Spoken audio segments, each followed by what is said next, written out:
Hello, I'm Jacob and this is Theoretical Drinking. Nothing special today. I'm just going to do a quick taste test on this tequila I bought the other day while I was out. I've never had it before, and so I want to find out what it tastes like. And since I've got the internet, I will tell you guys what it tastes like as well. So, before we get started, let's talk about tequila a little bit. This is reposado. That means that it's been aged in the barrel for a while, and it draws some flavor and a little bit, in this case not much, but a little bit of color. Most reposados you see will be a little bit darker than this. I'm not seeing a whole lot of color, but there is some. It's not absolutely clear. So it does have some color. A reposado is aged in the barrel. It draws some color and a little bit of flavor from the oak in the barrel. And some people say that it mellows out the, some would call it the harsh flavor of blanco or white tequila or silver tequila, depending on what you call it wherever you are. So, one thing to know, this is 100% agave. It says it right there on the label. You probably can't see it. It's really far away from the camera. But it does say 100% agave. And what that means is this is real tequila. A lot of people drink Jose Cuervo. That is technically tequila because it is made in Mexico and it has 51% blue agave liquor in it. And the other 49% is just cheap corn whiskey or some kind of neutral spirit like that. And then they add some caramel food coloring to darken it up. That will give you a hangover like you wouldn't believe. I'm sure a lot of people are familiar with the tequila hangovers you can get from drinking Jose Cuervo. That is junk tequila. It is technically tequila, but it is junk. If you get a tequila, you want to look on there, you want to find somewhere where it says 100% agave. It'll generally say blue agave or agave azul. This one says agave azul, which is A-Z-U-L for those of you who are not good with Spanish.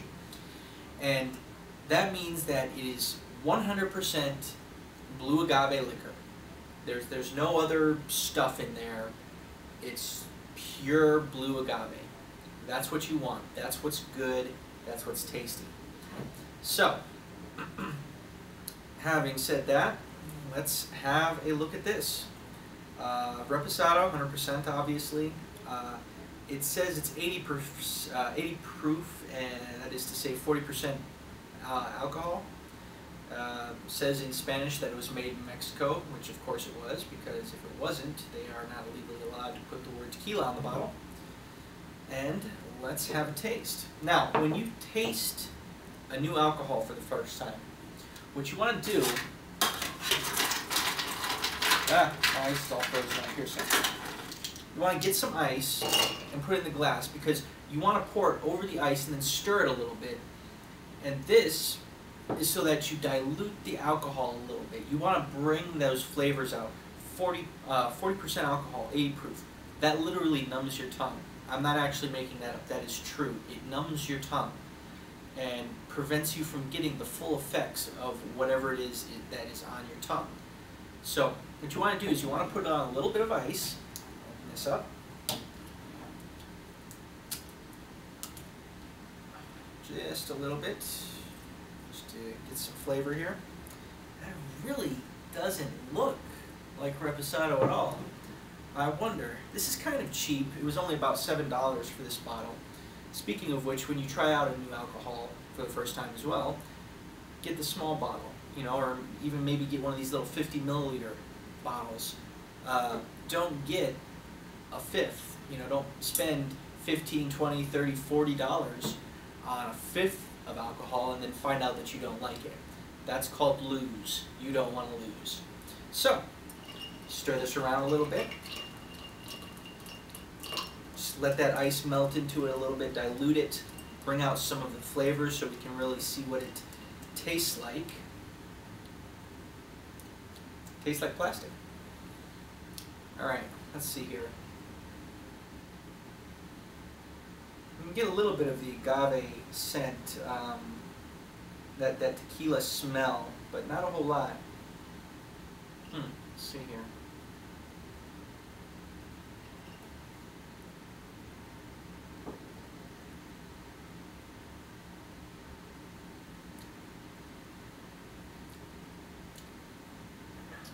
Interesting. Okay, it starts out very neutral. Mostly, you just taste alcohol. I mean, not like a horrible burning, but you get that 40% buzz on your tongue, and then that kind of goes away, and you get a hint of the tequila, of the blue agave, and then that kind of fades, and then you're just left with alcohol aftertaste. So.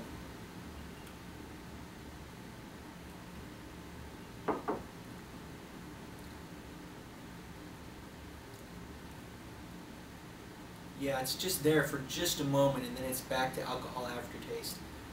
So I would say that this tequila, Familia Camarena, this is for getting drunk.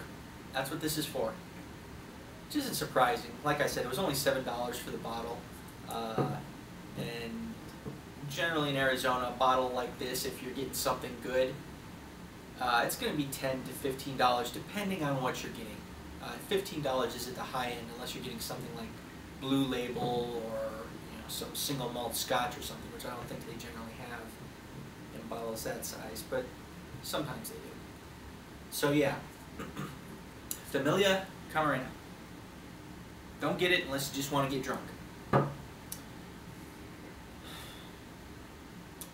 So I guess that's going to be it for this episode. Thanks for watching. Next episode is going to be a double feature. I'm going to make a margarita, and I'm going to show you how you can take your mixed drink that you've just created and determine both the absolute amount of alcohol that is in it and what percentage of your drink is alcohol. So you'll be able to say, I have approximately 1.5 shots of pure ethanol in here. That's a very stiff drink, by the way. And my drink is 52% alcohol. So that's a fun thing to do, especially when you're making your own drinks. You can say, this is going to be really stiff. Let me run the numbers on it. Yeah, this is going to be really heavy. I might want to water it down, throw in some more mixers of some kind. Or maybe you like that and say, hey, I'll throw some more vodka in it. However that works. So, be here next time to get that information. And until then, this is Theoretical Drinking, teaching you how to drink with science.